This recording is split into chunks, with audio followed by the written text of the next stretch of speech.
വളരെ സങ്കടകരമായ ഒരു കാഴ്ച. അവൾക്ക് വേണ്ടി സംസാരിക്കുന്നവരെ ആക്രമിക്കുക എന്നുള്ളതാണ് നമ്മളെപ്പോഴും കാണുന്നത്.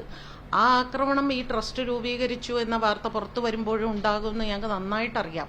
തീർച്ചയായിട്ടും അതൊരു PR വർക്കായിട്ട് തന്നെ അത് മുമ്പോട്ട് പോകും. അത് അവരുടെ ഒരു ഭയമോ അല്ലെങ്കിൽ നമ്മളെ അടിച്ചമർത്താനുള്ള ഒരു വഴിയോ ആയിട്ടാണ് കാണുന്നത്. അത് തീർച്ചയായിട്ടും ഞങ്ങളത് ചർച്ച ചെയ്യുകയും അതിനെ നേരിടാൻ തയ്യാറാവുകയും തന്നെയാണ് ചെയ്യുന്നത്. പിന്നെ നേരത്തെ ചോദിച്ച പോലെ ഇനിയും ഇത്തരത്തിലുള്ള സിറ്റുവേഷനിൽ കൂടെ പോകുന്നവരിലേക്ക് ഇത് എത്തിക്കാൻ നമുക്ക് ആദ്യം ഞങ്ങളിപ്പോൾ ഈ ഒരു വിഷയം നമുക്ക് എത്രയും പെട്ടെന്ന് ഫയൽ ചെയ്യുക എന്നുള്ളതാണ്. അപ്പം ഇതിന് കുറച്ച് പ്രാധാന്യം ഇപ്പോൾ കൊടുത്തുകൊണ്ട് ഫൈനലി എല്ലാവരിലേക്കും ഇതിൻ്റെ വെബ്സൈറ്റ് അല്ലെങ്കിൽ കോൺടാക്ട് നമ്പർ, ആരെയാണ് നിങ്ങൾ വിളിക്കേണ്ടത്, എന്ത് രീതിയിലുള്ള സഹായമാണ് നിങ്ങൾക്ക് ആവശ്യം എന്നുള്ള രീതിയിലേക്ക് നമ്മൾ വളരെ വ്യാപകമായി അത് പ്രചരിപ്പിക്കാൻ തന്നെയാണ് തീരുമാനം. ഇപ്പോൾ ഇതിൻ്റെ ഒരു തുടക്കം എന്നുള്ള നിലയിൽ കുറച്ച് ഞങ്ങൾക്ക് ആർക്കും അങ്ങനെ വലിയ എക്സ്പീരിയൻസും ഇല്ലാത്തത് കൊണ്ട് കുറച്ച്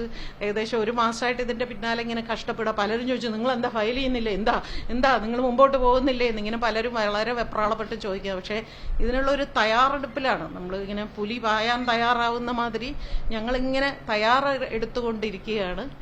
തീർച്ചയായിട്ടും എല്ലാ എതിർപ്പുകൾക്കും, എല്ലാ പരിഹാസങ്ങൾക്കും, എല്ലാ ട്രോളുകൾക്കും അതെല്ലാം ഫേസ് ചെയ്യാൻ തയ്യാറായി തന്നെയാണ് ഞങ്ങളിത് രൂപീകരിച്ചത്.